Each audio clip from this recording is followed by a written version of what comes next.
Hey guys, welcome back to another episode. So, today is going to be kind of interesting. Here's the thing. Yesterday, I did not manage to stream, but I actually wanted to.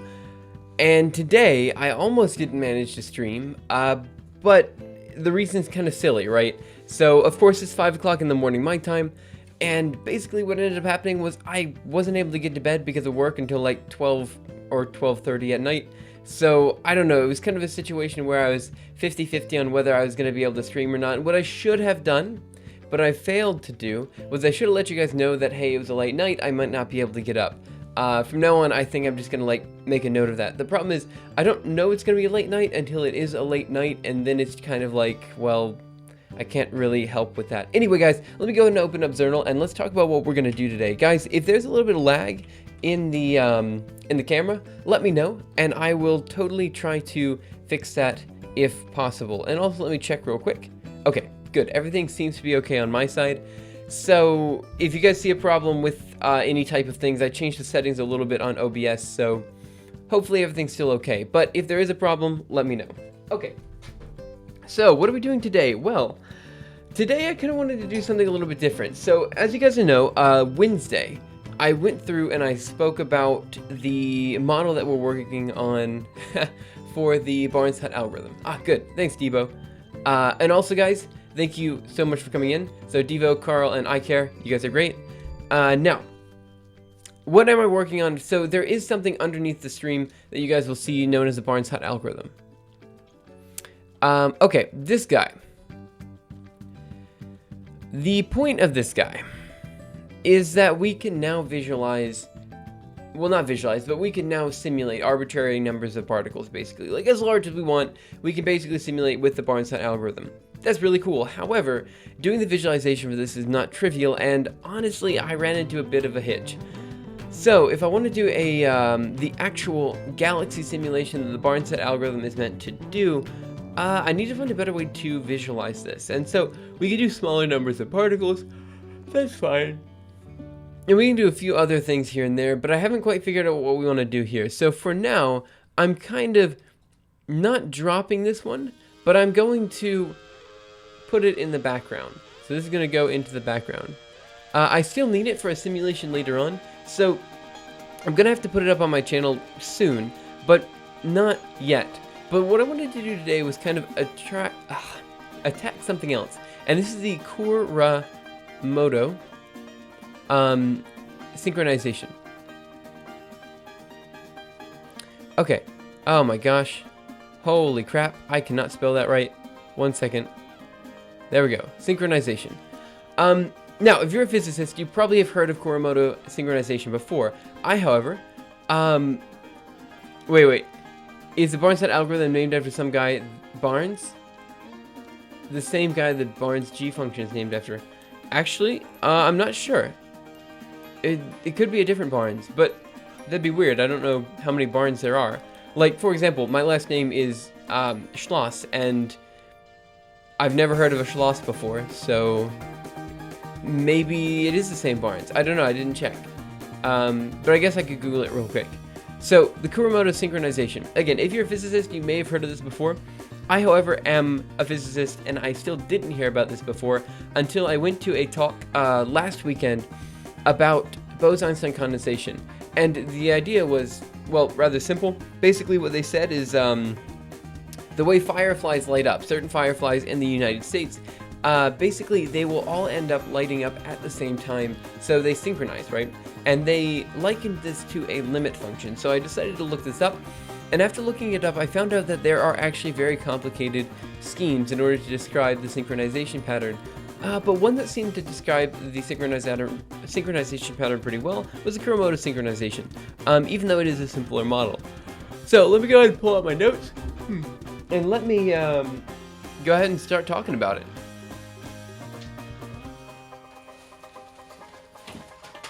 All right. Gosh darn it, I am scattered as all get out today.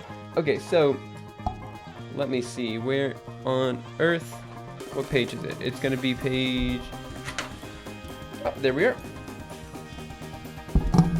Okay, sorry about that. So it's basically rather simple. We have a sine wave, right? The sine wave has a couple of things to note about it. We have, okay, different barns. Thanks for looking it up.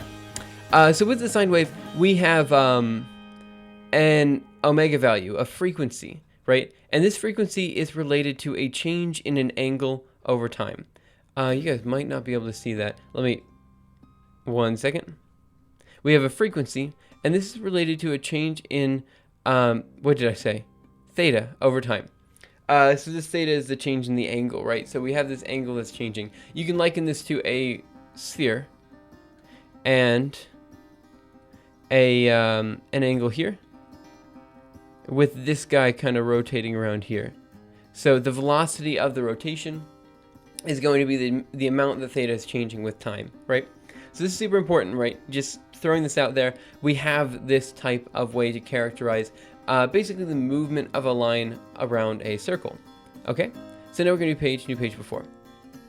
Okay, so the Kuramoto synchronization basically says this: the change in some guy's, let's say, angle with time, so his frequency, is going to be equal to whatever his frequency was before. Josh Barnes, Ernst Barnes. They could be related to, though. I think I know a lot of people who, well, I don't know them personally, but I've heard of a lot of people where there is a function that's named after the father and like another thing that's named after the son or something like that. Anyway, let's go omega I. Then we do this. We say plus. 1 second. A sum over all other values. So let's say j equals I. 1 second. I to n. Why is it j equals I to n? I feel like that one's not right. Yeah, it should be j equals 1. There we go. J equals 1 to n. Some sort of weighting function, kij, and then some sort of function that's related to omega j minus omega I. I'm sorry, theta j minus theta I. The Chudnovsky formula is named after the Chudnovsky brothers. Yeah, actually, did you hear about the guy? So in scientific writing, you always write we instead of I. Well, I guess if you are the only one on the paper, some people do write I, but a lot of times it's kind of seen as pretentious to write only I on the paper, even if you're the only one authoring the paper, just because nowadays science is a global thing, you know? For me, I always write we because I'm always imagining that I'm talking with my audience. So I'll say, now we do this, now we do this, now we do this, because again, I'm incorporating the audience with me. But a lot of people think about it differently. So one guy, in order to write we on all of his papers, actually co-authored the paper with his cat. Yeah, that was interesting. Anyway, okay, let's keep going. So this means that the change in theta, some guy's change in phase, will be related to whatever his change in phase was before, and then the difference he is, how far off he is from all of the other guys, right? Yeah, so, and then the difference between all the other guys here. So basically the idea then is if you have everyone kind of synchronized, and the rest of, well, rather, if you have like all of the other characters, all of the other oscillators all synchronized to a single pattern, then this guy will synchronize quicker. But if everyone's kind of, I don't know, all over the place, then they won't synchronize as much, right? So anyway, what are we going to do with this? Well, I kind of wanted to apply this to something because I find it really cool, and I would like to do a full-fledged Firefly algorithm in a little bit, but before that, I kind of wanted to do something else. So what was it that I wanted to do? Well, I wanted to apply this to dancing. Okay. Are you talking about Schrodinger? No, it wasn't Schrodinger, but it was quite good. Okay. So, what am I going to do? This is Steve. Okay? Steve. Okay. Steve, just to let you know, is socially awkward. Let's see, awkward. He is a physicist. And he doesn't like, or rather, let me see. He wants to be accepted in society. Let's see, to be accepted. Okay, so here's what happens. First of all, to let you know, this is not a depiction of who I am. Because first of all, I am socially awkward. I am a physicist. But I don't want to be accepted. Well, kind of. Not by, like, random peers. Anyway, so we'll say by random people. I guess that's not true. I mean, in some sense, right? I wouldn't be here if I didn't want to be accepted by you guys. So, in a way, in real life. Real life. Okay, there we go. Now it's not me. Bam. Done. Okay.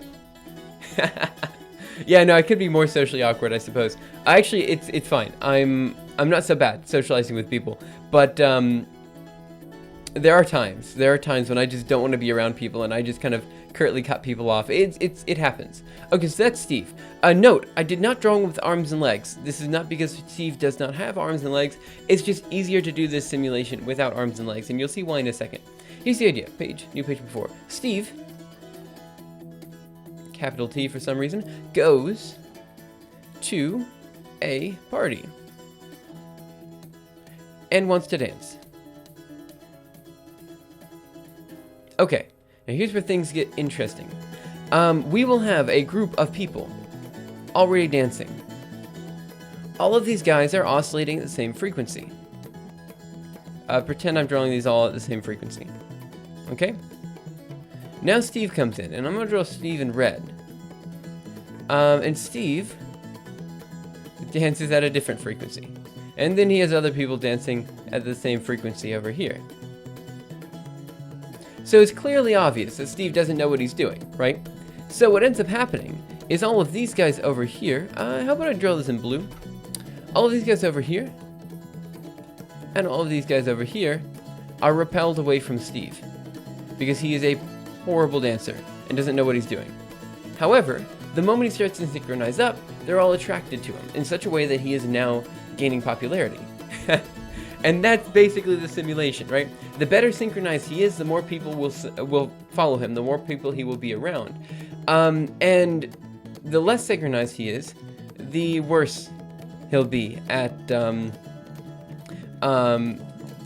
keeping people around. So basically there will be a force attracting everyone, and the force will be equal to some sort of force of willingness to be accepted by people, kind of like a gravitational constant. Then we will say your coolness factor, the coolness factor of Steve. And now here's what I was thinking. I didn't know whether it wanted to be 1 over r squared or r. Right? But I decided to make this a function of r. So we're multiplying this by r for a very simple reason, right? So if we're doing 1 over r squared, what'll end up happening is the guys will be attracted to Steve, and then the moment they get close, they will just zoom right past him. Like, they'll look at a distance and they'll see Steve dancing, like beautiful dancing, and then they'll look at him and they'll be like, oh, well, from a distance you looked good, but the closer I get to you, the more ugly you are. So they kind of like just zoom right past him, right? Does that make sense? So in this way, by having a function of r, the farther away you are, the stronger the force is, and the closer you are, the less the force is. So this means that the people will come in and they'll slowly kind of oscillate into the center, or at least that's what I'm expecting. So we should see that happen. We could also add in some sort of drag force, so we could add in something that is a function of the velocity of the people's position or whatever, but that's something for a little bit later. I'm not so worried about that one. I think it should be okay just having everyone kind of swarm around. Actually, I feel like that would be even better because it simulates popularity. And then what will happen, halfway through the simulation, I want to change the song so that everyone else starts dancing at a different frequency, but Steve doesn't realize that the song has changed, so he's still dancing at the improper frequency, and then all the people just kind of like zoom out again. They're just like, I don't want to be next to you, you're bad at dancing. So that's basically the simulation. Now, this obviously has actual applications in certain things, but really it's just kind of for fun. I wanted to do it just because I kind of wanted to get a good feel on how the Kuramoto model worked. So this is kind of the idea. What we could do, if we wanted to, is you could allow all of these frequencies, so all of the people dancing, to be dancing kind of together, and they're attracted to the people who are dancing similarly. So for example, we could have 1, 2, 3, 4, 5, and because I'm really bad at drawing this, I'm just going to say these guys are all dancing at different frequencies. So we'll say this guy's dancing at, oh, I don't know, we'll say 0, 5, 12, 10, 6, okay? What we could do is we could actually give a force of attraction to these guys here. And, oh, I'm sorry. My bad. We could actually give a force of attraction to the frequencies that are closest to each other. So, like, for example, we could say that all frequencies are attracted to one another, but they're attracted by this theta, or by this function that is related to theta. So we do theta of I minus theta of j. And in this way, we could have this force related to all of the different particles, and we could actually filter all the particles based on their difference in theta. So based on their difference in frequency. Or, yeah, sure, difference in frequency. And that's pretty neat. So basically what I wanted to do then was filter these guys in that way. And we could use this as a way to do that. I don't know if I'll do that or not. It kind of depends on how far we get. For my purposes, I don't really see this as necessary, and it's an obvious application of what we're doing with the simulation. That said, I don't know if this has been done before in the literature. It was just kind of something I came up with on the side. So it might be worth kind of doing a literature search and seeing if someone would need this, but that's for the future. I'm not particularly interested in that type of thing right now. That said, I mean, I don't know. There could be a use for filtering things in this way, but I'm sure it's probably already been done. I just don't know the guy's name, so I'd have to look into that. But anyway, point is, the simulation's relatively simple. We're teaching Steve how to dance, and that's about it. Yeah, sure, we could make it as complicated as we want. This will probably only be a 2-day thing. On day 1, I will probably get the entire code written. I can't imagine why it would take very long. And on day 2, well, we, I don't know. We just do the visualization. And the visualization should be pretty simple. If we use Cairo, we can draw a circle. We can draw a function that oscillates with time. So we can draw all characters pretty easily. And that's about it. And then I'll just make a YouTube video about it, probably this weekend or next weekend. Keep into my 3-week schedule for videos. I was hoping to make it 2-week videos, I was hoping to make it so I could do a video every 2 weeks, but I think I'm just gonna try for 3 weeks from now on. I'm just too busy with work and stuff. Ideally it'd be 2 weeks, but we'll see how we go, you know? Okay, so that's the simulation I'm working on. Of course, I'm gonna pause right now for questions. If you have any, let me know. Other than that, we'll just go ahead and get started. And let me go ahead and get a quick sip of water. And then we'll do just that. Also, guys, let me know if you like this kind of, like, one-off simulation type of thing. I actually really like doing it. It was kind of the original intent of this channel. Just kind of randomly simulate things. And I kind of just got more and more crazy with the simulations that I was doing, right? Like, at some point I was like, oh, we need to do an MD simulation. And of course, MD is complicated. Then I was like, oh, we have to do an FDTD simulation. And of course, that's complicated. The ray tracing. It should be Kuramoto. Let me Google it real quick just to make sure I'm not giving you guys the wrong name. Here it is, Kuramoto model. This guy right here. And actually, if you Google it online, they give you this guy right here. The phase locking here. It's used a lot for like Josephson junctions and stuff like that in physics. It's kind of neat. Okay, good. Let me also check my channel real quick. I've got a feeling... Oh, okay, that's fine. I had to make sure there wasn't some sort of weird... whatever it's called. You know, the square thing. What? Dagnabbit. I do programming all the time. I should know this. What is it called?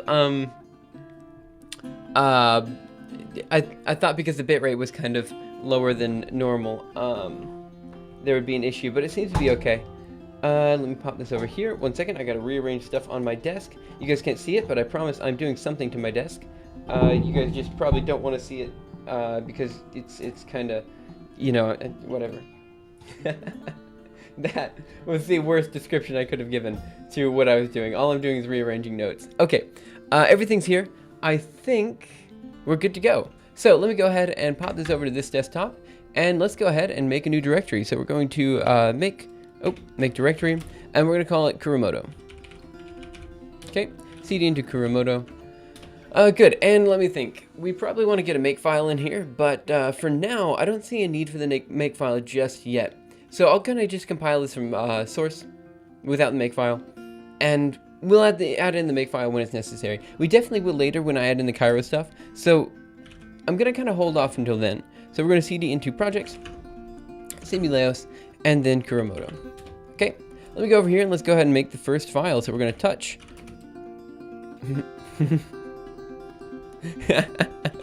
How to dance. .cpp. There we go. Done.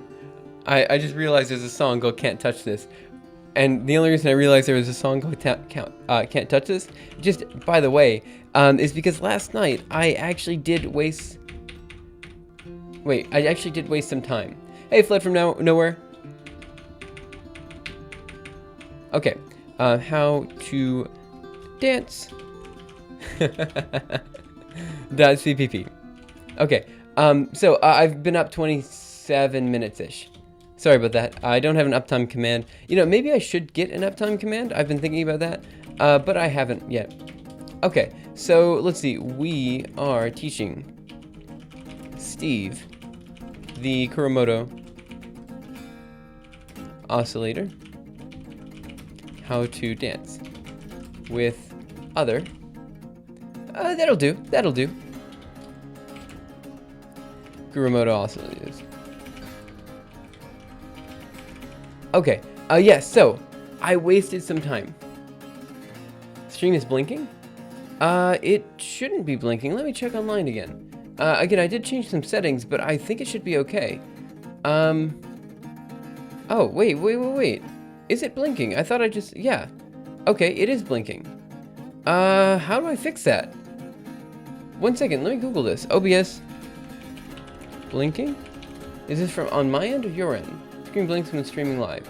Let me check this real quick. Just reread. Blinking is typically caused by trying to capture a full screen mode game with window and monitor capture. You should be using game capture in that case. If everyone else is getting the blinking, then it's not on Twitch's side. It's probably on my side. And I don't know how to fix that. Let me see. Previous screen flickering. OBS screen flickering. I guess it's a very common issue. Are you using game capture or window capture? Huh. Let me run top real quick. Okay.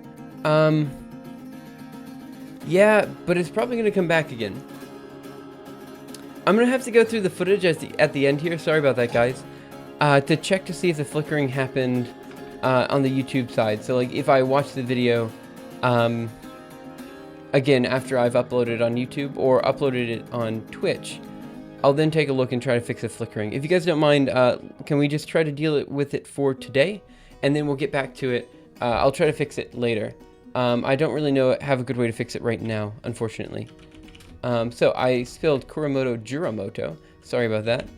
And of course, there probably is a simple solution, but I don't play games. And because I don't play games, I can't just do what they were suggesting and use game capture instead of desktop capture. I kind of need to do desktop capture.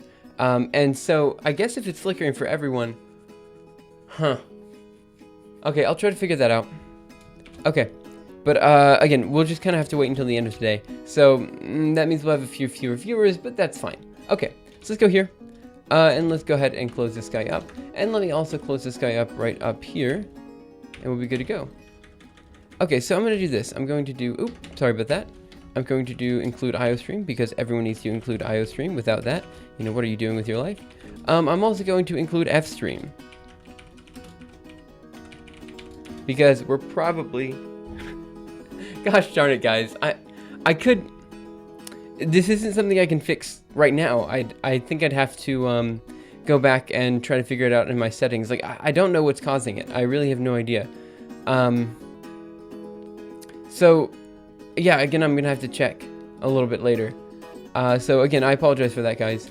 And of course, we're gonna need an int main, and that should be good to go. So let's go ahead and start by putting in all the structs and stuff like that. So let's go ahead and add in a quick tag for that. Again, guys, I just kind of like all the structs. So the thing is, the flicker is super, how do I put it, small scale or something like that. So I feel like it's easy to miss. Like if you blink, you miss it, right? So let's do structs. Let me go ahead and add this guy in here. Then we have main, which I also have to write. And guys, again, I always do this just because it's easier for me to search. And if I were using a dedicated header file, which of course you should be doing, this isn't quite as necessary. But I always do this just because it's just kind of how I split up all of my files. I really just don't like it when people writing code don't have it well organized or well documented. The other day I was going through GL Visualize, which is good. It's great, actually. I really like it. But one criticism I would definitely give to GL Visualize was that the internal code was not very well documented, and it was quite difficult for me to fully understand what was going on. Okay, so now obviously if you guys are wondering, I'm going to be compiling like so, howtodance.cpp, and then just running a.out. Okay, so what do we need up here? For structs and functions, we're going to need a couple different things. First, we need a struct for the oscillator. Okay, and this should be relatively simple to write. There we go there. Now we need a couple different functions. So what are we going to need? Well, we need one function to do the synchronization, definitely. So we'll probably call this one void synchronization. For this, we're probably going to need a couple of different oscillators. So with the different oscillators, we're probably going to need an std vector of, let's do oscillators. Okay. And we're going to call this group. And then we also want a an oscillator, Steve. Did I call him Steve or did I call him Bob? I think I called him Steve. Steve is a more common name for me to call people than Bob. That said, back when I was in high school, I did have a friend on my phone named Bob that was actually linked to my own phone number. We had unlimited texting, so it wasn't that big of a deal, but literally all of my family, my mother, father, my two sisters, my brother, they were all sitting down on the couch and talking to people on their phone. They were just tic-tacking away at their phone. And I was here, you know, no friends, so I wasn't talking to anyone. And I just kind of started texting Bob, who was my own phone number. And I would just continually send messages to Bob. So every time they started texting people, and every time it was hard for me to have a conversation because they were too absorbed in technology, I would just text myself. Got my sisters. They actually believed I had a friend named Bob for a while, until they realized that Bob was responding too quickly because literally the moment I sent a text, Bob would respond. So, yeah, there was that. Okay, so let's go ahead and get started. I think this is all I'm going to write for now. We're obviously going to need other functions a little bit later, but this should be okay for now. So, what are we going to do? Let's go ahead. For the oscillator, we need a couple of different guys, and I just realized I need some... No. Vector position in this case is just going to be an x value because it's a one-dimensional simulation. So let me go up here and let me also point out that this is a one-dimensional simulation. So I'm going to put that in some notes up here. 1 second. Notes. This is a 1D simulation. Okay. Now, obviously, we could have the function that the Kuramoto oscillator works with be a function of, let's say, not necessarily just oscillator strength, but also position. That's something we could do, but it's not worth it at this point in time. So we're going to have position. So we're going to say double position. And then what else do we need? I suppose we also need, what else do we need? Double position. Oh, and of course we need frequency. So we will say position. Then we also want double velocity. And double acceleration. These are for the force integration later. Then we want, let's see, double... Oh, heck. If I'm doing it this way, why am I writing them all in different lines? Okay, double position, velocity, acceleration. Then we also need phase and frequency. Good. Okay. So we'll have to kind of do something to guess the frequency a little bit later, but that's okay. So we have all these. These should just be doubles. I see no reason why they wouldn't be, because it's literally just position, velocity, acceleration, and then position and velocity in phase, basically. So it's perfectly fine. What else do we need for the oscillator? I think that's okay. Let's go ahead and create an initializer. And one thing I do want to point out, guys, I need to very quickly go into another file. So let me go back a directory. And what do we have here? What have I been working on recently? Barnes Hut. Okay, oh, and let me go into barneshut.cpp.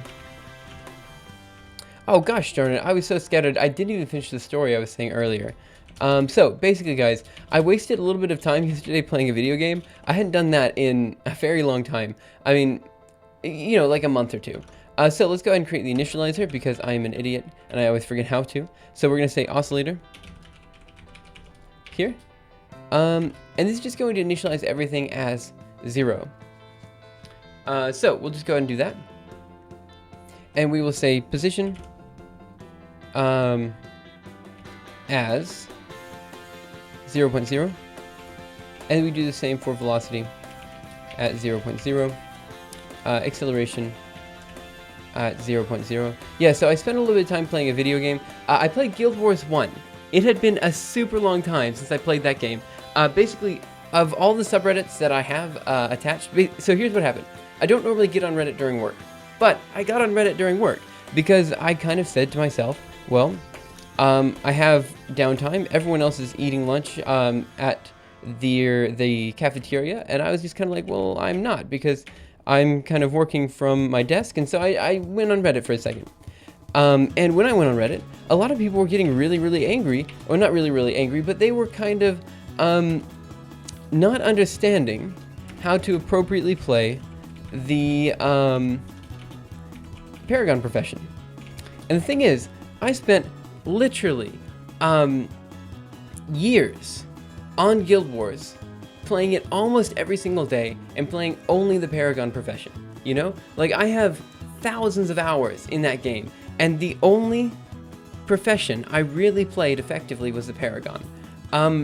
And so I decided I would play the game just a little bit, and I kind of got absorbed into it again. Like, it is the one game, Guild Wars is the one game that just, I cannot seem to shake. I always enjoy playing that game. No matter how often I play it or how little I play it, I just, every time I get back to it, I always love it. So, okay, let's go double position, double velocity, double acceleration.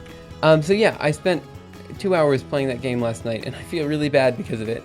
So double acceleration. Oh, I just added acceleration phase. And double frequency. Which may have to be on the next line. Yeah, it does. Dang it. Okay, so we'll put double frequency on the next line. I don't know. And again, guys, a lot of people... Yeah, StarCraft 2. I had a friend who was addicted to that game. I mean, he was a physicist. He loved the game. In fact, he probably... No, Guild Wars is the name of the game. Sorry about that. Guild Wars. Yep, I was Googling armor and everything. Because, yeah, the Paragon. Anyway, here's pictures of the Paragon. Man, I feel so embarrassed, like, in a way. It's just like, I can't believe... And here's the thing, like, it is a community of gamers, right? Everyone here probably spends hours playing games every week, you know? It's just not something I ever really had the desire to do. Like, I don't normally desire to play games. and then just all of a sudden I had the strongest urge to play Guild Wars again, and I did. I totally did. And actually, guys, I think I'm gonna just do P, V, A, P, H, and then double F, just to make it a little bit cleaner. There we go. And then I'm gonna DD here, and then we're gonna go down here, and we're just gonna say P, position, V, velocity, A, acceleration, PH, phase. Oh, by the way, one nice thing about Julia is you can actually use other languages. So I could have, instead of PH, I could actually put the Greek letter phi in there, which is kind of neat. F for frequency. And actually, to kind of keep, I might do one more thing. I might notate this instead of frequency as freak. It doesn't really matter that much, so we might just do that. Okay, so let me go ahead and quickly compile this just to make sure I didn't screw up on like the simplest part here, which has happened before. So let me just go and do a quick G++. Oh, I did, didn't I? Does not have field named oscillator. How did I know? Error, class oscillator does not have any field named P. No, it doesn't. Oh, that's because I did these guys backwards. Okay, so let's do it the other way. Position P. Velocity V. Acceleration A. Phase PH. And frequency F. Oh my gosh. Okay, now let's see what else happened here. I forgot to include STD vector. Fair enough. And that should do it. Good. Okay, done. You shouldn't feel so... I know, it's just... I feel bad because, I don't know. Lately what I've been doing is the opposite, you know? I've been feeling that I'm a bit of a fraud because I don't actually watch people stream on Twitch. And I don't normally watch YouTube videos. Sure, I'll watch one every now and again if I'm eating something, but I don't just waste time on YouTube. It's always if I'm doing something else and my hands are busy, you know? So I kind of feel bad because of that, because yeah, I make content for YouTube, I make content for Twitch, and I don't actually kind of, I guess, give back by watching other people do the content on Twitch and stuff like that. So, I don't know. It's one of those things that I kind of feel a little bit bad about. And so what I do instead is I usually, like, I'll have, unless they're studying game theory. Yeah, probably. Yeah, so lately what I've been doing is, like, I have been kind of tinkering at these little problems here and there. Like, and I like that. I like the fact that, you know, I've been just thinking about, you know, how would you do this? What would you do here? This Kuramoto oscillator thing was something I kind of came up with while I was sitting and just kind of thinking about it over breakfast and stuff like that, you know? So, I don't know, that's stuff that I enjoy too, and I usually enjoy that just as much as I enjoy gaming or YouTube or anything like that, so, I don't know. Anyway, let's go. So we have the vector of oscillators, and then we have the oscillator himself, Steve. Okay, so what am I going to do then? Steve needs to update his value, his oscillator value. And actually, guys, one thing I failed to do is add an ampersand here. So let's go ahead and add an ampersand to the group, and add an ampersand to Steve. There we go there. Because Steve will probably be changing. And let's go here, and add one to here. Okay, so what do we actually need to do? Well, since we know... Yeah, since we know everyone's phase and frequency, as an IT student, I can say there's time for everything. Yeah, maybe, but as a grad student, I can say there definitely isn't. I should have been spending that time preparing for a presentation I have in a few weeks. And I know it's a few weeks away, but I have a trip to China, not next week, but the week after. And so I don't have time to prepare for it there. I'm just running out of time. Because I also have to get some results with the simulation literally tomorrow. If I don't, I am, oh, good job, Slayer66. Yeah, so, but literally if I don't get that stuff done today, I'm in a little bit of trouble. Okay, so what do we have here? Synchronize. oscillator group, oscillator Steve. Okay, so what do we actually need to do? Well, all the oscillators at this point in time are going to be all oscillating at the same frequency. Let me go ahead and add in some comments here. Function, 1 second, to synchronize Steve to the rest of the group. And I have to write a quick note here. This means the rest of the group is oscillating, 1 second, at the same frequency. Okay, good. And let's just go ahead and put here, because I have to put another note here, struct to hold oscillator data. And let me also put a quick note here, note, all oscillator in the group have the same frequency. Slash phase. Good. Let me see. What? Flood from nowhere? You're not distracting anyone. And Devo, do you have to write a thesis? Yes, but not right now. So I am currently a PhD student at the Okinawa Institute of Science and Technology in Okinawa, Japan. And the idea here is that you have 5 years to do your PhD studies. So the first year you spend time basically rotating through a bunch of different labs. Very glad that they allowed me to do that. It kind of helped me understand kind of the, I guess, scientific scene, if that makes sense. It was good. Now, sorry for the yawn, guys. What, okay, the second year we spend time writing what's known as a thesis proposal, where we do a proposal for our thesis. The idea is like, for me, I basically said, hey, I'm going to do vortex rings in a Bose-Einstein condensate, that type of thing. And then third, fourth, and fifth year, you spend time, well, actually doing the research you propose to do. So the thesis proposal is kind of like the qualifying exams in the United States. So, yeah, I just finished my thesis proposal as of April, so I still have another, well, 3 years of funding here. My boss seems to think I'll be out of here in 2 years, which is fine, but I don't really want to be out of here in 2 years. I really like it here. So it's one of those situations where I know no matter where I go, I'm not going to have the same facilities as I have here. We have a very good cluster. It's not the best cluster in the world, but it's highly accessible and very useful for everyone who uses it. In fact, it's one of the main reasons I came here. It's a cluster that works very, very well and is very, very good at its job. So anyway, I'm not writing my thesis right now, but I will be writing it soon. I do have to write some papers soon, though. That's something that I have to keep in mind. So function to synchronize. 1 second, to synchronize with the rest of the group. There we go, DD.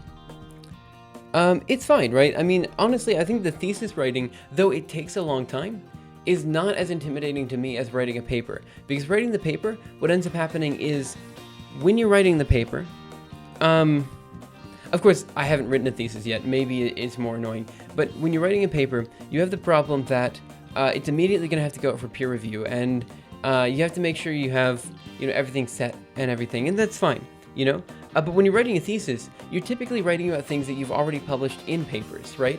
And so you kind of know, as you're writing the thesis, that it's probably okay, That what you're writing, it probably is, it doesn't have any big scientific flaws in it, because it's already been through the publication once, so you're kind of rewriting it. You're summarizing what you've done for the past 5 years. So, in some sense, I kind of feel like, as long as you've been doing good work, and you're, sure, this is coming from the idea of theoretical physics, right? So, kind of take that as you will. I do theoretical physics, so it's probably different for different areas. But for my area, the idea is you've already gotten maybe 3 publications out by the time you're graduating. In my group, I've already got 1 publication out, so I just need to get 2 more publications out. Hopefully in the next year, that'd be great. But if not in the next year, we'll go from there. Anyway, guys, I'm kind of being distracted. So what do we need to do? Let's go through and let's see if we can get these guys to synchronize. So first of all, let me go ahead and initialize the group. That should be relatively straightforward. So in int main, I'm going to 1 second. Initialize group.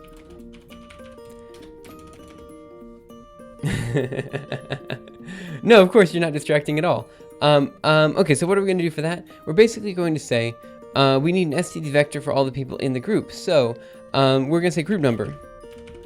It's going to be equal to, let's say, I don't know, we'll say 12 for now. That's a pretty big party. Yeah, we'll do 12 for now. It needs to be enough that people can obviously see what's happening, but it can't be so many that there are too many people there. Oh, actually, we could do 20. Let's go for 20. I mean, this is going to be a super quick simulation, so we'll do group number. It's 20. So now what do we need to do? We basically need to create an STD vector that is of size group number. Sorry about that. So we're going to say STD vector of oscillators. And this is going to be of size group number. So we're going to say group. Oh, come on. Group. And it's going to be a size group number. And that should be okay. I suppose what we could do is we could just say group, and then we could do group.reserve. And then push back. .reserve. And then we'll say group number. And this does it too, I think. Group number was not declared in the scope. Oh, of course not. Oh, I called it a double. It needs to be an integer. What am I doing? Okay. There we go. Now, we'll do group.reserve, and then we'll go ahead and initialize the group here. Relatively straightforward, right? So basically we'll say for int I equals 0. Then we'll do I less than... Oh, I don't know. We'll say I less than group number. Then we do I++. Then we basically say... what do we want to say? We are going to say initialize. Did I spell initialize right? Initialize. I missed an A. Okay, so now in here we basically say... one second. Okay, we say the following. We'll say group dot pushback, and we're going to push back oscillator of the following. So we're going to say position P, and I suppose we should randomly scatter them about and stuff like that. So let's go ahead and do that too. So we're going to include random. Okay. And let's go ahead and put this into its own function. So we're going to say down here, what do I want to do? I guess I'm going to say function to reserve how to initialize group. Okay, so now we're going to say std vector of oscillator. And we're going to say init group. Okay. Initializing Steve should be relatively straightforward because he is an oscillator himself. And what do we need to read in? I guess we don't need to read in position. Yeah, we don't need to read in position. So we should just have to read in the group number. So int group number. And double phase. Or frequency. Yeah, frequency is what we need to read in. We're going to assume they all start with a phase of 0, and then that kind of changes with time. Okay. So let's go ahead and put this down here. Function to initialize group. And I'm just taking time. I obviously didn't think about this before doing it, so it's fine. So let's go and X here, go there, and go there. Now let's put this in here, like I was saying before. So we have group number already decided, and then we just put this in here. Bam. Remove this up here. And now we'll just say std vector group is going to be equal to init group of whatever we want. So we'll say 20, and then we'll say double frequency, which we'll say is 20. Why not? I guess it needs to be 20.0. It doesn't matter. Okay, so we'll do group.pushback. Now we'll push back the oscillator as needed. Now, here's the thing. Let's go ahead and define a some random stuff. So up here, we're going to define random. Oh crap! How do we need to define random device and stuff like that somewhere, right? So let me see. How do I do random again? Let me go back up to the previous VI in this terminal, because I know I did it previously, and I always forget random things, guys. Literally random things. Like, I always forget how to do random things in C++. Random, create random distribution. Here we are there. Oh, that's because I'm in .h. My bad, guys. I need to go into .cpp. Random. Here we are. And that's what we need to do. So let's go ahead and do that. So we're going to say, define random distribution. One of these days I'm going to remember how to do this, but I always forget. Literally all the time. I apologize, guys. Static. std random device. rd. Okay. Now we're going to go down here. We're going to use the Merlin twister algorithm. So we're going to do static std mt 199. I think it's 37. It is 37. Gen of random device. There we go. Add in a semicolon there. Now we're going to do static. Oh, I'm sorry. std. Then we want to do uniform real distribution. Okay, now here's the question. How far should we allow these guys to go? So then we're going to say dance floor. What do we want it to be? How big do we want the dance floor to be? I guess what I'm going to do is the following. I'm going to put in here the size of the dance floor. So we're going to say double dance floor. Oh no, it's a little bit too big. So I guess we're going to put it down here. Size of dance floor. So we're going to put it here. Sorry about that. Oh no, guys. Double. I guess it has to be on the next line. So we'll do double dance floor. Okay. And let me go up here and put it up here real quick. Dance floor is the size of the box. I guess I'll put a parentheses around the question mark. Okay. Good. So now we have init group, dance floor distribution. And what do we want? It's going to have to be of minus dance floor.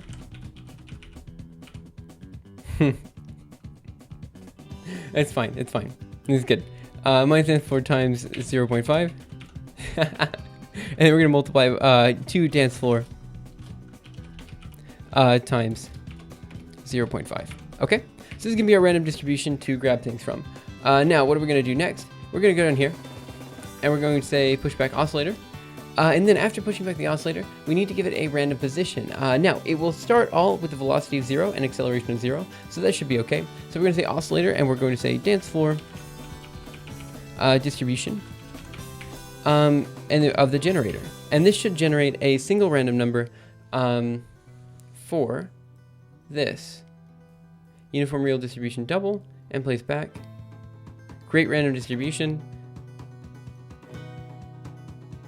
Oh yeah, that should be right. Okay, so now we're going to do 0.0 for velocity and acceleration. Now, the phase is going to start at 0 for everyone. Then, for the frequency, we read that in as frequency. Good. Okay, so this should define everyone. Group pushback, oscillator, dance floor, box distribution, generator. That closes that parentheses, that closes that parentheses. This should be good, right? Quit. And let's just go and do a quick G++, make sure it works. Sure does. Okay, so now we should have everyone be generated appropriately. Should be fine. We can check this, obviously, by outputting a couple of different guys. So we could output the following. So let's do an std, cout. The only thing that we've really generated here was the position, so we'll say group of I dot position, and then we do new tab, and group of I dot frequency. And obviously, if we run this, it should be all set. So we go here, G++, init group.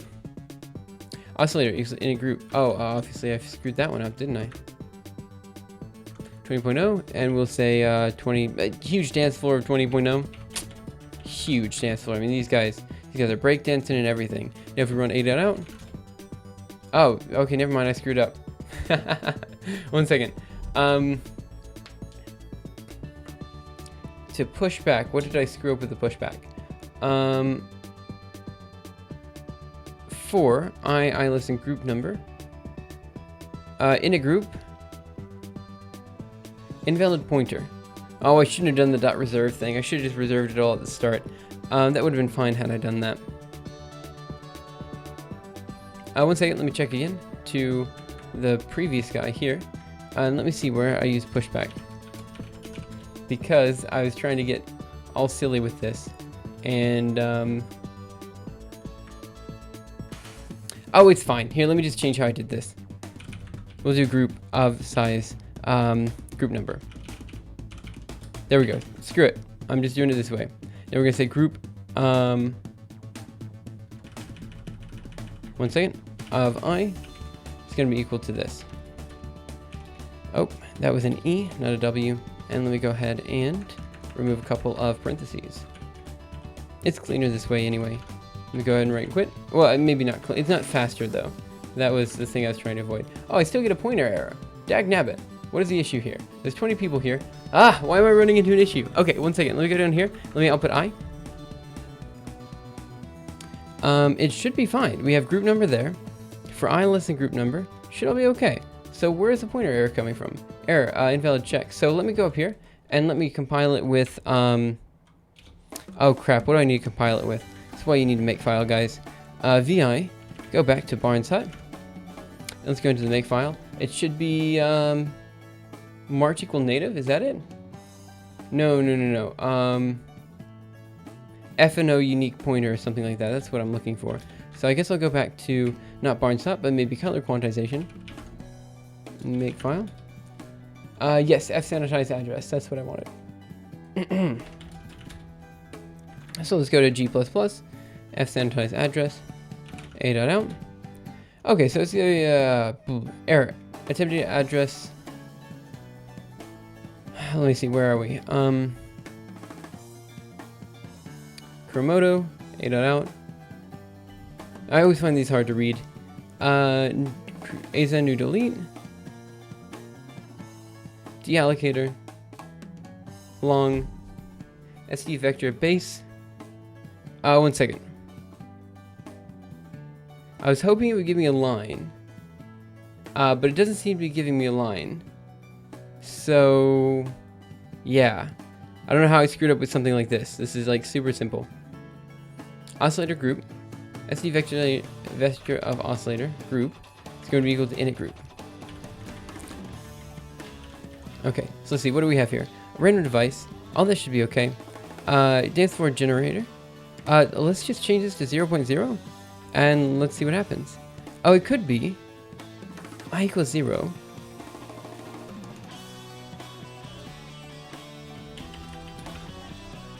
G++, A.out. Of course, we still have an issue.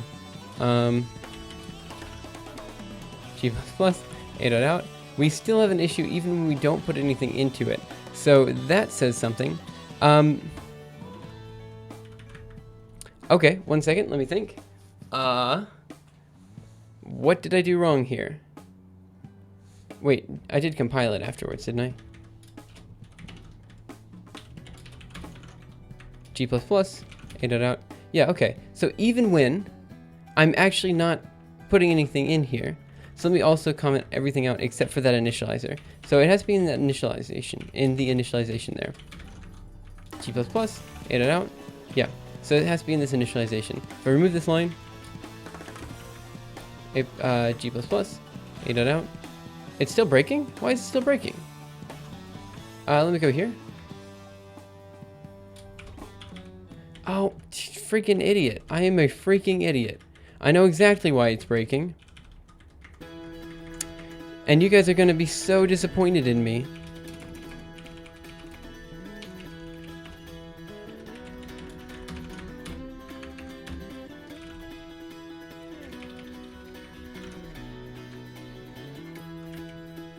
You guys are going to be so disappointed. Yep, forgot to return group. Yeah. This is just the initialization, so I don't mind if it's slow. The dot reserve thing is usually probably better if it's in like some sort of big simulation loop or something like that. Okay, so let's see, what do I want to do then? Let's go ahead and open up a new line there. And we have everything initialized. So what's next? We have the group initialized. Everything should be hunky-dory there. So, init Steve.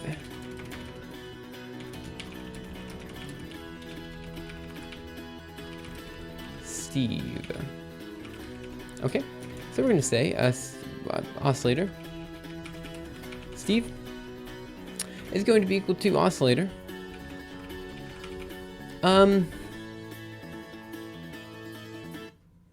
I suppose we should probably give him... No, we should start him at the center of the dance floor. He'll just... He is some totally socially awkward physicist. And he's just like, I'm going to walk right in the middle of the dance floor. And then I'm going to start gyrating my hips. That's exactly what he's thinking. That's fine. This is going to be great. Okay. Now, his frequency should be random. So we're going to start him at position 0.0. Should we also return Steve from the group? No, it's fine. It's fine. It's fine. Well, maybe we should.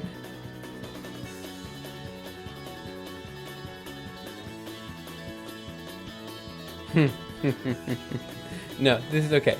So let me go ahead and put in a random device for Steve. He's going to be at position 0.0, velocity 0.0, acceleration 0.0. Because he's just going to be at center stage. Should be okay. He shouldn't change his velocity or acceleration at any time. Then his phase is going to be starting at 0, 0, just like everyone else's. Then finally his frequency is going to be at a different position. So we're going to say Steve distribution of his generator. And I'm going to add that in just a second.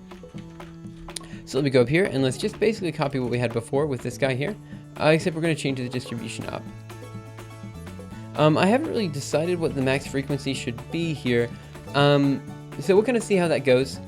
For now, what I'm going to do is I'm going to say, let me see, how does the frequency work? So it should scale from 0 to 2 pi, right? Something like that. We'll see. So we'll say this guy's going to be from 0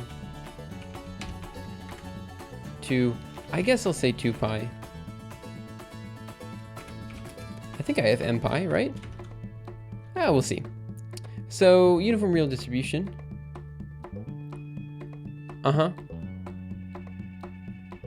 Dance floor distribution. So this is gonna be Steve distribution. And why not? Let's go ahead and put him into a group 2 for initializing Steve. 1 second. For initialize Steve. I don't have to do this, but I feel like it's nice to do this. So we'll init Steve. Okay, so we have init Steve. What do we need? We're going to need not int group number, just double. No, not even double frequency. Literally all we need is double max frequency. There we go. So now we'll go ahead and initialize Steve down here. It kind of looks cleaner if we can put all the functions down here, undo that kind of stuff. So we'll put this here. Pop there, there. Delete a line because, hey, who needs lines? And let's pop this here. Now we're initializing Steve. Paste there. Delete a line. Remove a couple spaces there. And of course, guys, if you have any questions, comments, concerns about literally anything, let me know, and I will totally talk about those as soon as possible. And again, guys, as mentioned before, you don't really need to talk about what's going on stream if this is not interesting to you. Feel free to whatever. I'll have that max frequency set as the same as their max frequency. Whatever. It doesn't really matter because it's cyclical, so it'll loop. Initializing Steve. And maybe we should start Steve at some random phase too, from 0 to 2 pi. Yeah, we'll start Steve at some random phase. So let's go ahead and add in the phase too. So let's say max frequency, and we'll also add in a double phase. he's just all wrong. Phase. Okay, so we'll start him at a random phase. So the phase will be, I don't know. Let's do 0.5 times pi for now. Yeah, we should be able to set this one. MPy. Okay. And let me go down here, Steve, and we want to do... let me think. I guess we're just gonna do double phase. Oh, I hate it when I'm already in insert mode and I forget that I'm in insert mode, so I just kind of... Okay, and it should be right down here at the end. I guess we could give him a position. Should we give him a position?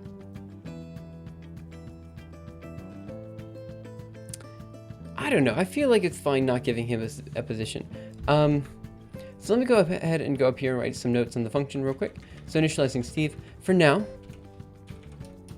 notes. We are assuming Steve waltzes to the center. Waltzes to the center of the dance floor. Also, another quick note. We can change... hey, Dr. Smith. 1 second. I will get to that in a second. The position later if we want. One more thing I want to point out. What was it? After pointing that out, position later if we want. What is the other thing we need to point out? There was something I wanted. Max frequency. Oh, also. And we can generate a random phase 2.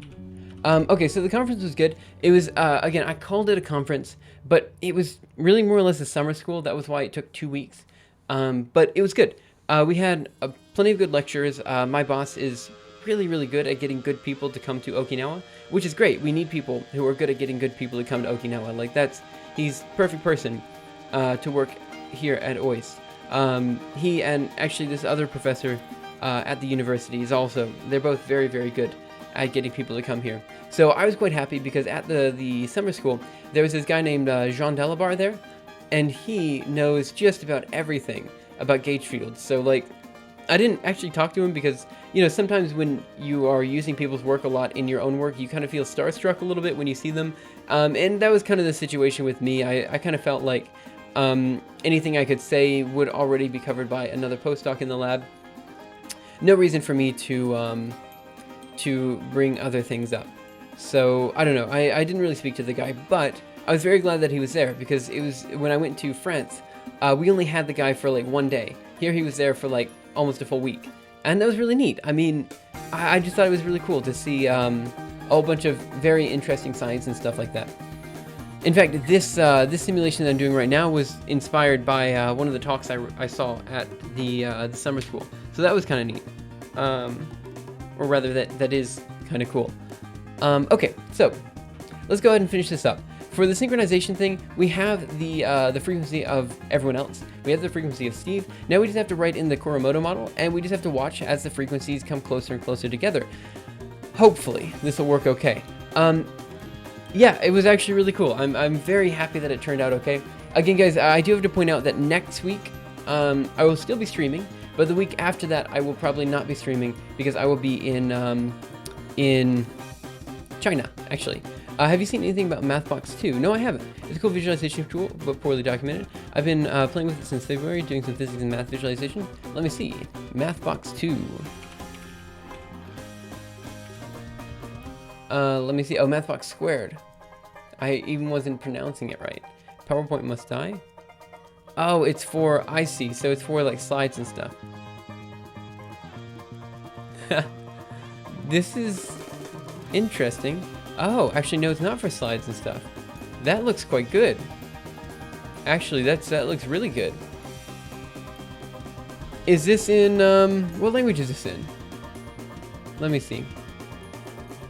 1 second. Is it in its own language? MathBox squared. I can't believe. Continue. Okay, that's not helping me. I need like, I need more information about this. MathBox is C++?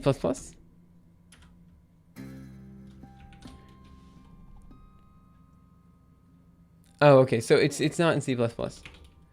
Let me see. Open link. Mathbox. WebGL. Oh, WebGL. Okay. I see. Okay, so it's using JavaScript then. Okay. I was hoping it was C++. I have been looking for a good visualizer in C++ for a while now. I mean, OpenGL works. But, you know, I do simulations in C++, right? Because C++ is fast. This one I could probably have done in any language. I probably should have done this one in Julia just because I'm trying to get better with Julia. But that's okay. I've already chosen C++ for this one. Let's do it. Obviously, had I chosen Julia, there would be less, how do I put it? Less boilerplate code. But that's okay. So, the Kuramoto model. Now, basically all we have to do now is to synchronize. Let's say we need to synchronize Steve to the group. Okay, so how are we going to do this? Well, it should be rather straightforward.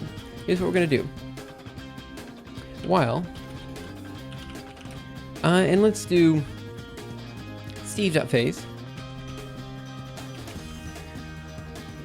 is, oh, how about minus? Let's do group of 0, the group leader. That phase. I guess we don't have to do group 0. It could be literally anything. And we're going to say greater than a certain value. So we'll say 0.1. Sure, that should be good enough. We are now going to implement the Kuramoto model. So what are we going to say? We're going to say Steve's, what do we want here? We are going to say Steve's, let me see. What am I going to do here? I suppose Steve's phase is going to change. So we're going to say Steve.phase is going to be equal to, let me see. So I think in this case, the function calls for, well, literally anything. So we're going to say is equal to Steve.phase. And actually, so since it is equal to Steve.phase, we're just going to say plus equals. Now we have to sum everything up. Okay, so let's go ahead and create the sum first. So we're going to go up here and we're going to say double sum. Okay. And we're going to go down here and we will say for, yeah, let's do it. Int I equals 0. And let's go ahead and change this to a size t. Then we're going to do I less than group. 1 second, dot size. Then we do I plus plus. Okay. Okay, so now what do we have? We have Steve.phase, and we're going to do plus equals sum. Okay, now how do we do the sum? Yeah, how do we do the sum? Basically, the idea here is that we're going to sum together everyone by, well, I'm going to assume they're all equally weighted for now. We could weight them based on their proximity to Steve. That would be interesting. Let's put a note in here. Note.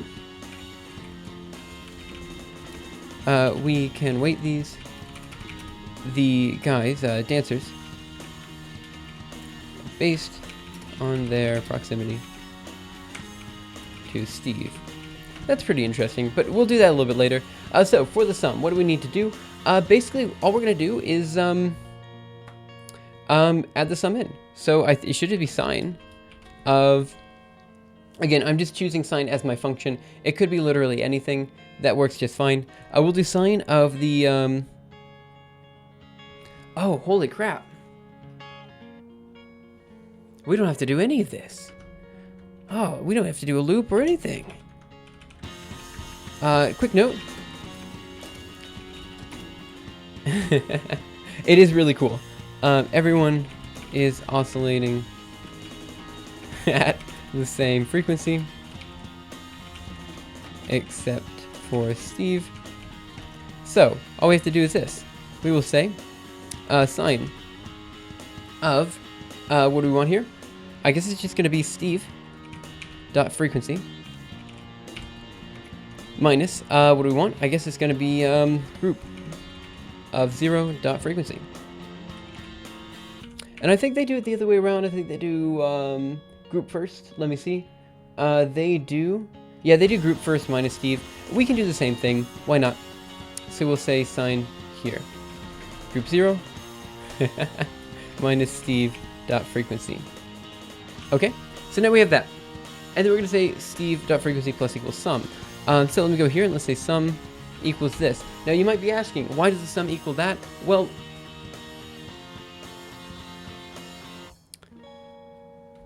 it's fine. Plus equals sum, semicolon. And it should be okay, because it's already normalized and everything there. So the idea then, if you guys don't remember, is that the Kuramoto oscillators, basically he is incrementally changing his frequency until he matches the frequency of everyone else. So we're just going to continually change his frequency, or his phase, until it is the same as everyone else's. So let me see, we have Steve.phase minus group.phase is greater than 0.1. And in fact, let's change this. So let's say, well, no, phase should be okay. Yeah, we should definitely do phase for now. And then let's just output some stuff down here. So let's say std cout steve.phase minus group of 0.phase. Okay, and then we do end line. Okay, what else do we need to do? Let me go up here, and where we're outputting the group positions, let's no longer do that, because we're pretty sure the initialization is working just fine.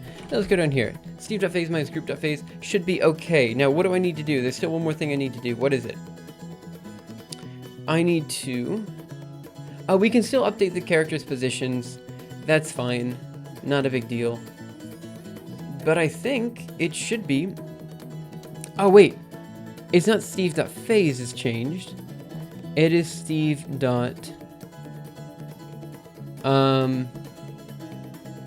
phase, but angular velocity. What did I call it? I called it omega, phase and frequency. Okay, guys. I got my notation mixed up.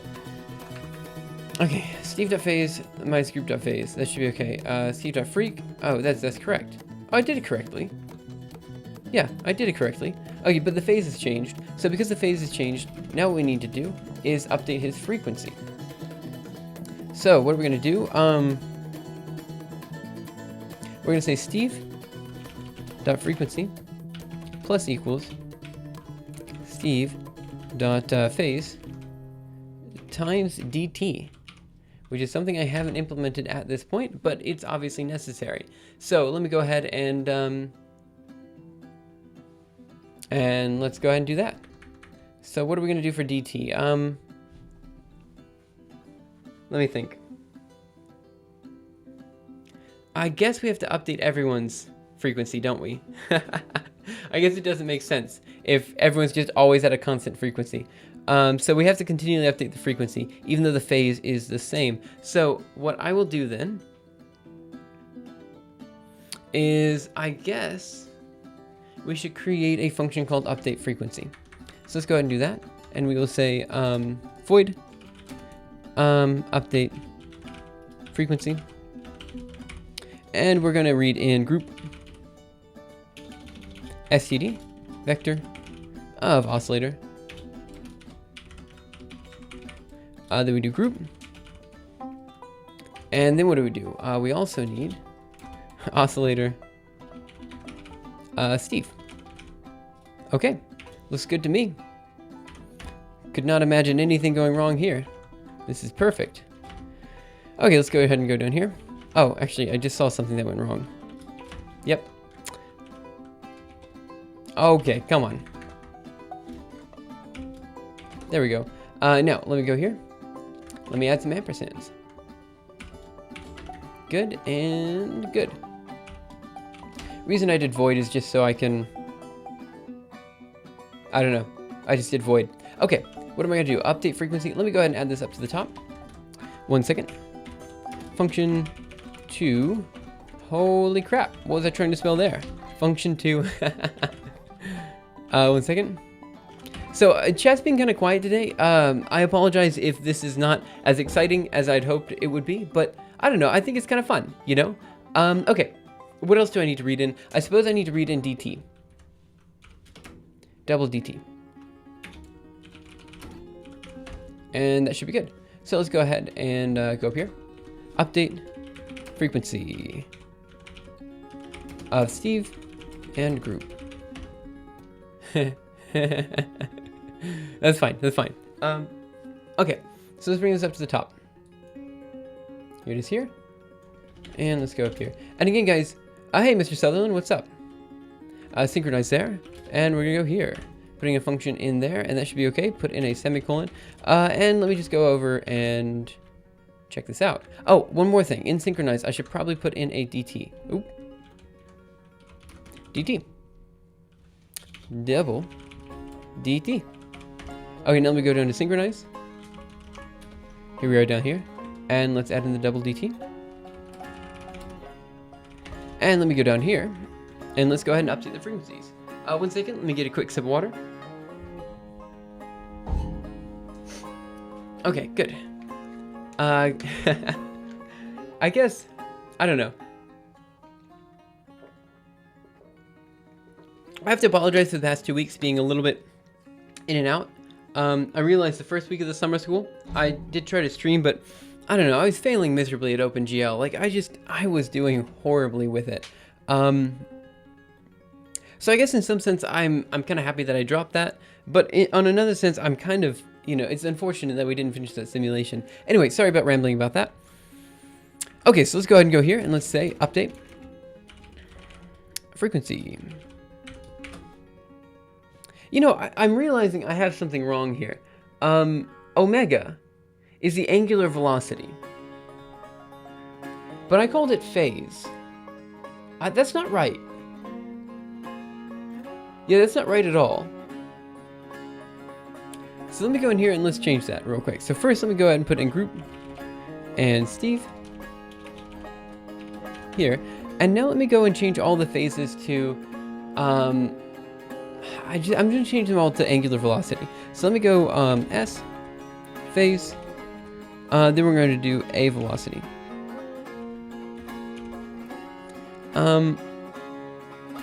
Yeah, that should be okay, I think. Okay. So now let me go up and comment that in real quick. And let me just say A velocity. A velocity equals angular velocity. Okay. Now let's go through and update all the phases. So let's go down to update frequency. There we are there. Down here, update frequency there, and all we need to do, since we have the DT, is we just need to go through all of the group. So we'll say group first. We're going to do 4 int size t, I equals 0. Then we do I less than group dot size, I plus plus. And we're going to say group, group of I dot size,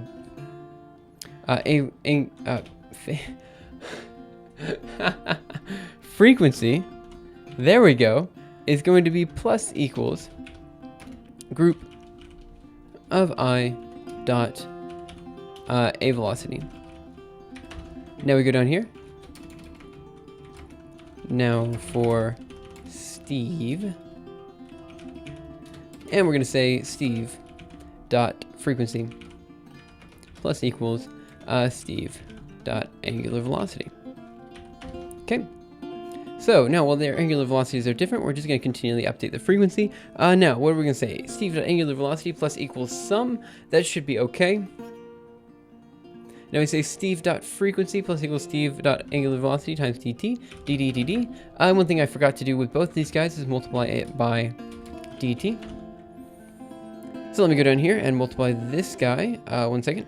Where is Steve? Oh, this guy by dt up here. And honestly, guys, we're almost done with this guy for now. What I wanted to get done today, the Kuramoto oscillator is pretty much complete. Then we just have to update the positions and we'll be set. In fact, we could probably get that done today too. If I was better prepared, we could have definitely done that. Okay, let me go ahead and right here. Let me go over here and just go ahead and run a G++ command. So the very last one should do. Okay, and let's go and fix all these guys. Error expected a comma before double, so let's go to 42. A comma. Where's the next one? Should be 96. Oh, 96. Dot. Now what's me? DT not declared in the scope. Let me see, 99. Nope, totally declared now. Update frequency is not declared in the scope. Update frequency. I forgot the WNC. Done. Let's go over here, G++. Let me see, too few arguments in function. 115. Then we want DT. G++, good and good. Okay, so now obviously we can update all of their positions if we want. For now, I'm not going to do so, but I'm going to put in a quick note. Update positions. And this is going to be needing group and DT. But it's not implemented right now, so I'm just going to very quickly comment this out. Okay. So as we update the positions, then we'll have the simulation finished. And the update position shouldn't take so long. And now I think the synchronize command should work. So let's go ahead and see what happens if we go up to the top. And check this out. So what are we doing?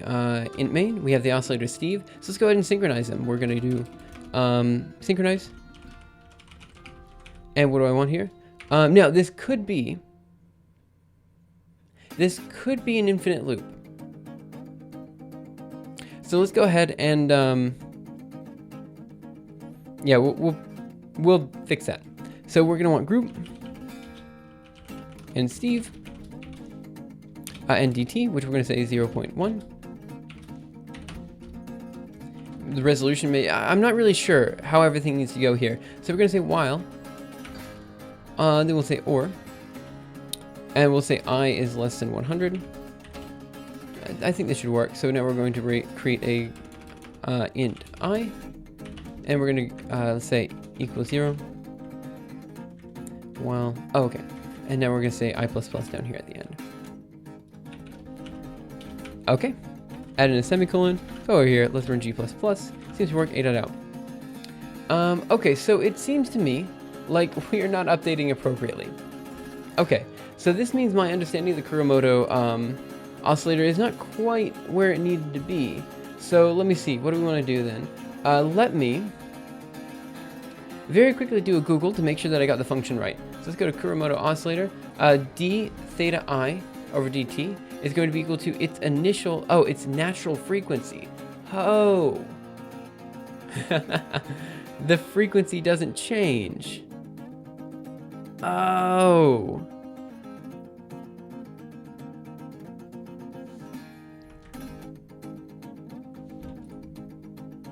Hey, happy little rat. Okay, let me go up here. Let me say Nat freak.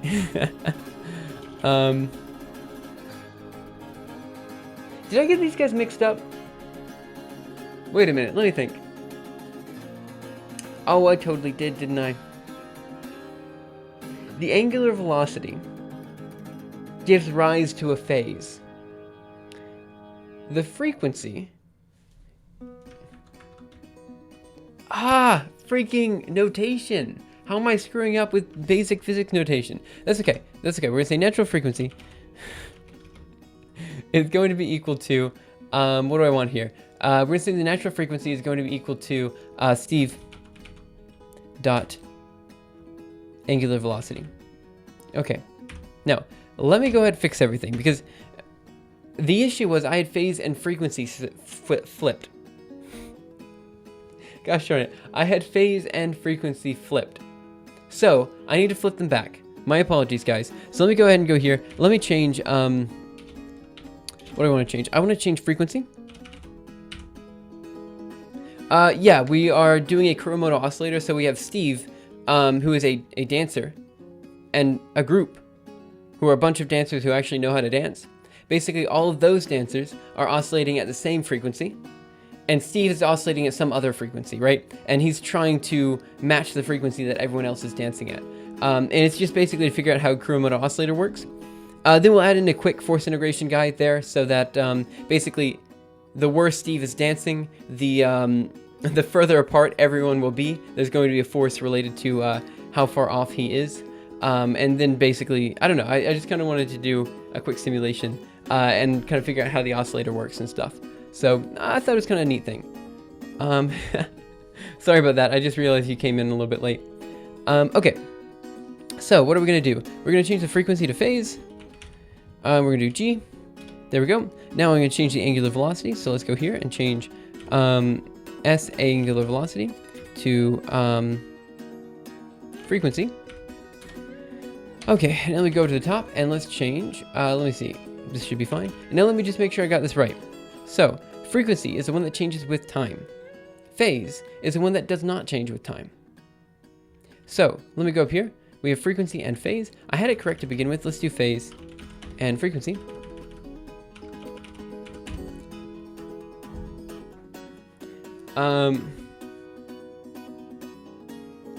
Well, I mean, yeah, there are plenty of ways to do this, right? You could use a limit function that basically has the guy's oscillation, and you could just like move it there. But this is a very common oscillator, so it's quite common to do this.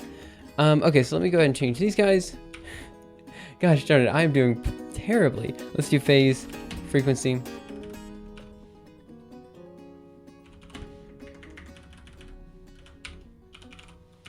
Okay, let me go through and just... No, this is all correct. Phase and frequency, good. Now, let me just... okay, let me go through and let's check everything again. Okay, so what do I want to do? First, let's initialize the group. Let's make sure we're initializing the group correctly. The phase should be... That is correct. However, I've screwed everything up. The above won't fix phase, though. Yeah, it's fine. Okay, so let's do dance floor distribution. We're going to put them all randomly on the dance floor. Now, I want this guy. Where's the phase? I want this actually to be a frequency. Oh my gosh! Ah, I totally screwed everything up.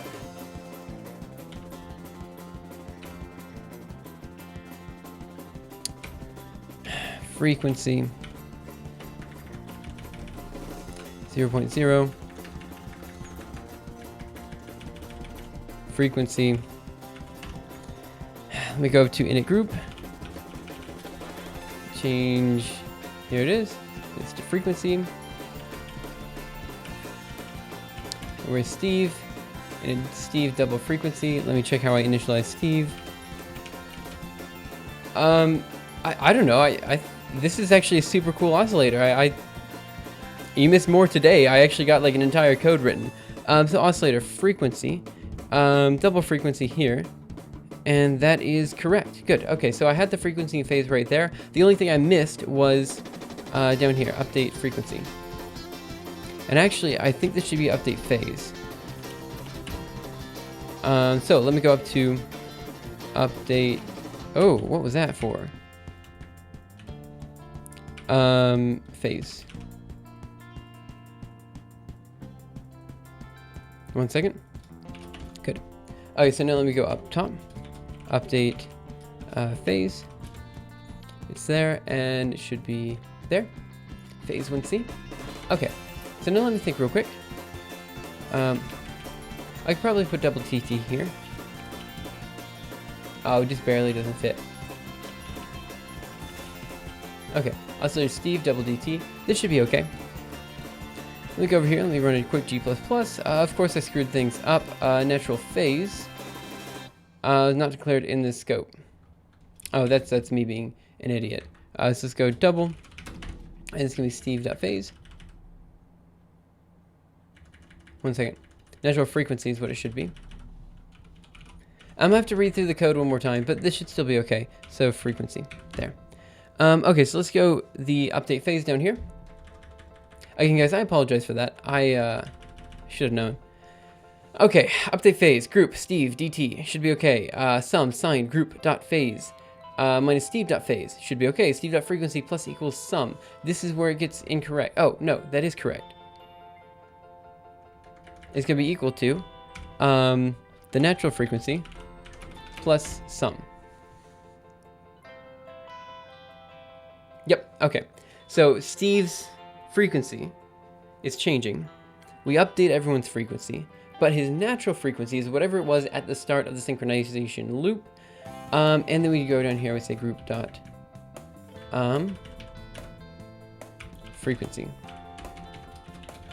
Let's go here, G++. What did I miss? In function group.angular velocity. Yes, that needs to be fixed. Frequency. Let's go to G++. Seems to run. Oh, interesting. Look at that, guys. So, starts off really bad, and then it gets better. However, it doesn't end.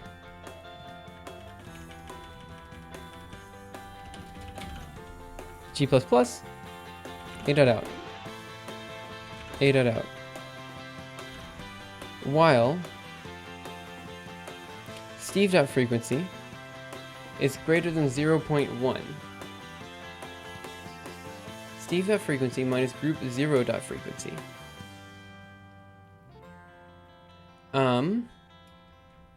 Okay, this is interesting.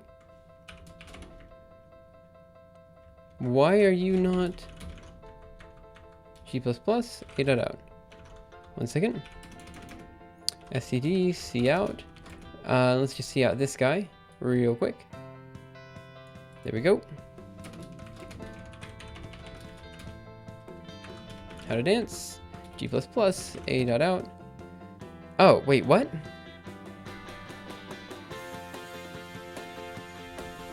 What's happening here? Let me check. G. Okay, I missed something. Steve.frequency, group.frequency, new line. Why are they the same frequency? Did we start them out at the same frequency? Natural frequency is equal to Steve.frequency, group 0.frequency. We shouldn't have started them out at the same frequency. Let me see. Did I? Did I though? Let me see. Where is Steve? Init Steve, Steve distribution generation. Frequency is being read in. What am I reading in as the frequency? Let me see. Main, init Steve, the frequency is being read in as 20. 1 second. Frequency and phase. Oh, max phase. Let me see. So, why did it run last time? That's fine, happy little rat. Feel free to pop on out if you want to. It's not a big deal. Okay, but guys, we did just see them synchronize. That's important. However, for some reason, they're starting at 0. So let me try something. Let me add in that OR statement again, because it doesn't make sense that this would happen. I is less than 100. Let's go to G++, A dot out. Yeah, I'm actually not sure what's happening here. Okay. Oh, not sure. Not sure at all. Nope. That's fine. I mean, I know it's super late your time, but you're always working at late, happy little rats, so that makes sense. Yeah, this is kind of weird. Steve.frequency is equal to the natural frequency plus sum. Okay, so we are seeing this value change. So let me also see out the sum. Let's go here. And let's do std, see out, sum, and line. Actually, let me just see out here. We'll do sum and tab. And we'll go to G++, A dot out. All right, let's check the sum. The sum is the same as natural frequency. Okay. Or same as the difference in the frequency, which means they are starting at the exact same frequency, which is weird because I swear we initialized them at different frequencies. So let's go to init Steve. We give him a frequency to start with. Init group, we give them a frequency to start with. Group number 20. Where is the frequency? Double max phase. Yeah. Oh, 1 second. I have to think here. Okay, the max frequency. I wanted to start him at a random frequency.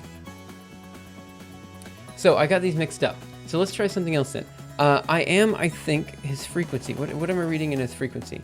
I'm reading in 0.5 times m pi for his frequency.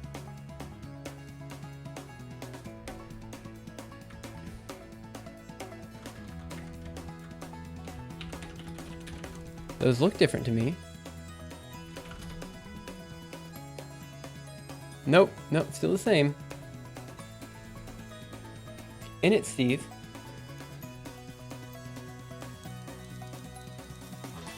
Oh, wait a minute.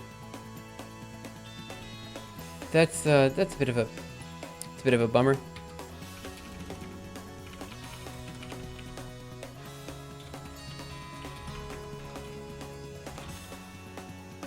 Okay. This is a bit closer to what I would expect, I guess. Okay. So let's go through here and let's fix this up. First of all, let's make it so we're reading in phase and then max frequency. Okay. Now down here, we're going to say Steve distribution, and we're going to do that here. So we're going to say Steve distribution of what do we want here? I guess it's going to be Gen. And then down here we say phase. Okay, so let me go up to init Steve. There and there again. Init Steve and up here. So we're going to say we want to do max frequency. And then we want phase. Something like this. Did I do that right? Init Steve, max phase was first. Double frequency. Wait a minute, what? Did I get this right? How are we in it? Wait, let me check the initialization of the group. Initialization of the group goes double frequency first. So let's just do it the same way. We'll do double frequency. Oh, never mind. Max phase should be fine. What do I do for init Steve? Double phase. We'll do phase and then double max frequency. That's what I wanted.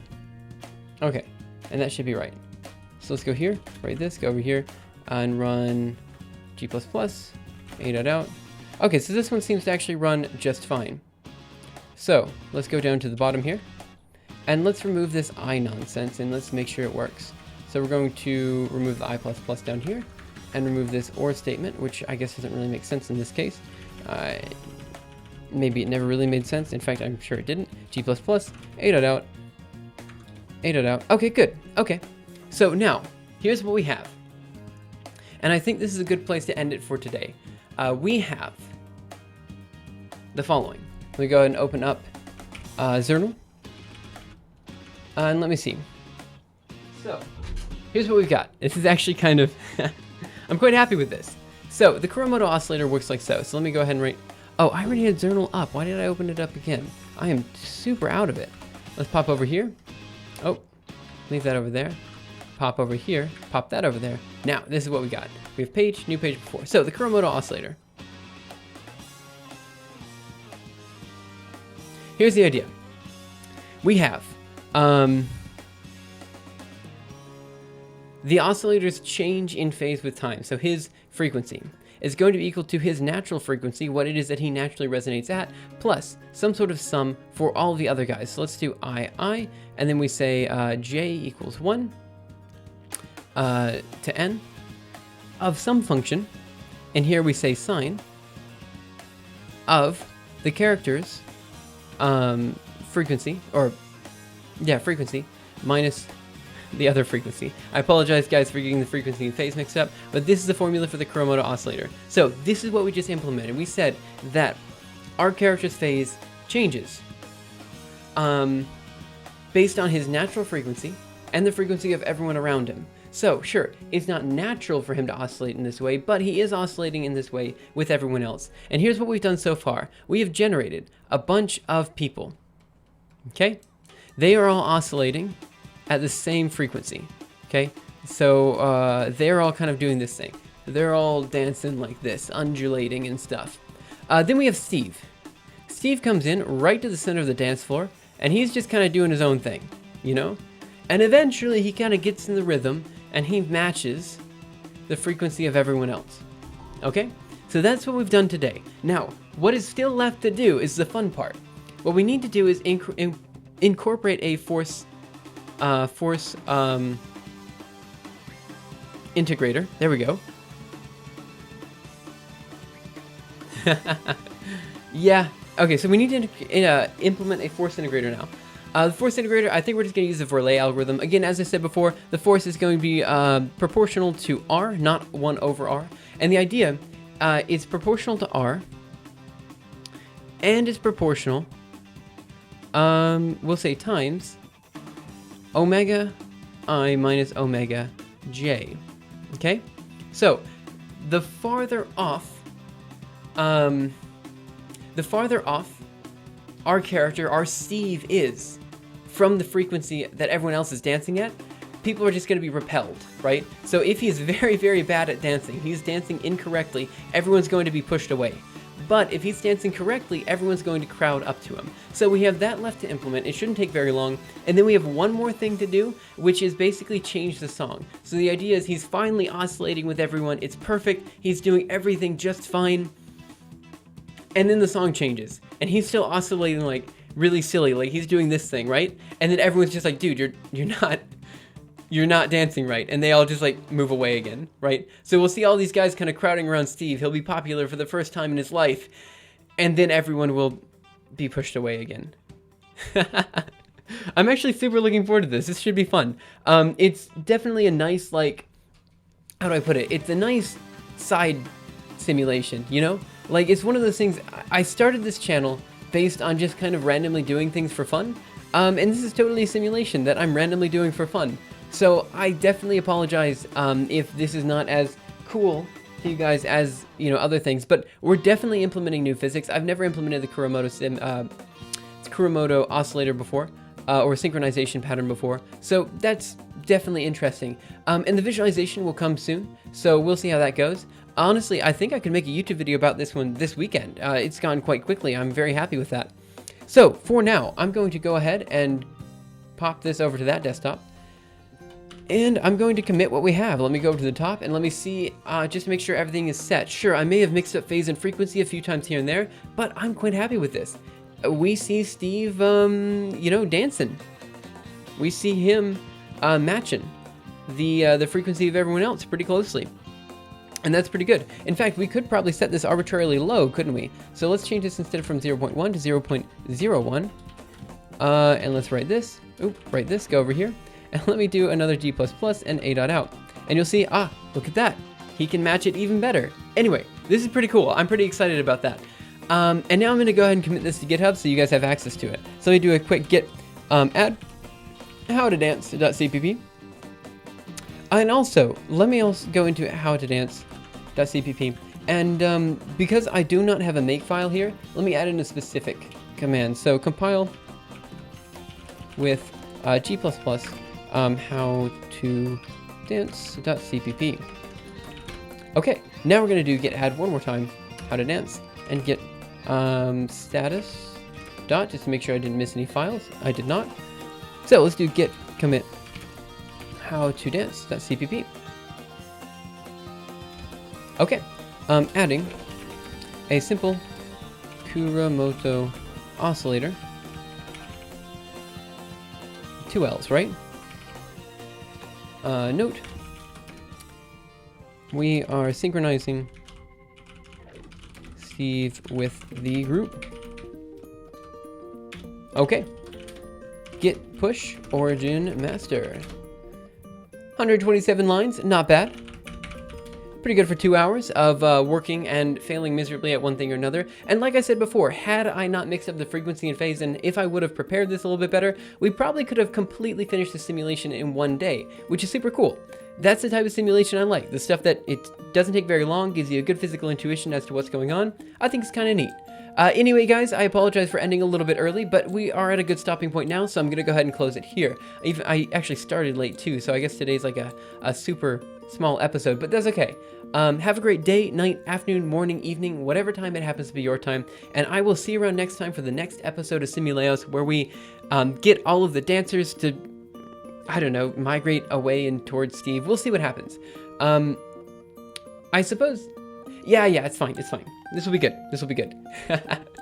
Plenty of stuff left to do. The visualization I may or may not do on stream. It's kind of similar to what we've done before with Cairo. I will decide whether we do that. And I will stream this weekend, guys, because I've been missing a few days. So I will stream tomorrow, which is Saturday for me, and the next day, which is Sunday for me. I think that's only fair because I've missed quite a few days in the past few weeks. Anyway, guys, thank you so much for watching, and I'll see you next time. Bye, guys.